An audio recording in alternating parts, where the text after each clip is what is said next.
which is the trauma center closest to Columbine High School. One of the really amazing things in talking to parents who gathered here this morning is how they describe how they ran down to the high school when they first got word of explosions and possible shootings.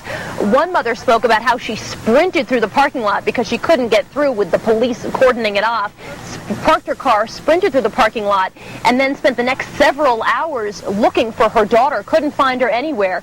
The parents were all brought to Leawood Elementary School, which is very close to here, and at that point they were putting the students up on a stage so that the parents could easily identify and see their children who were okay, and she said she was just completely terrified. One of the other things that we're being told about these young men, and of course at this hour really very little information is coming out about them, but from student interviews they say that the men were masked to some of the time, that they appear to be targeting jocks and minorities, although some of the time the bullet spray seemed to be random. The entire event, if you can imagine, lasted 4 hours, and indeed some students hovered under their desks and locked themselves in classrooms for several hours, and they could hear the gunshots going on around them. There was a report in the local paper here today of a young black man who was targeted because he was black. They singled him out and then they shot him in the face, and a student is quoted as saying, "Wow, so this is what a black man's brain looks like." I mean, just truly, truly horrific things.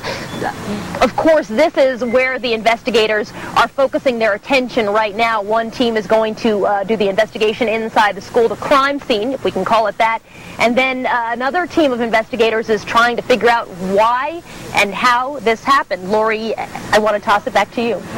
Actually, I'll take it, Soledad, here at MSNBC. I gather some of the most awful moments for parents are still coming up when they're going to be asked to come over and identify the bodies. What have they been prepared for, and what have they been? What are the requests of them in terms of records to bring to help investigators make the IDs?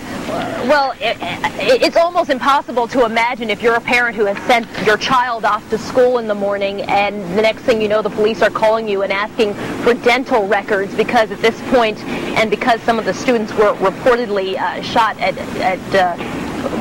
point blank range, they're only going to be able to identify them through dental records.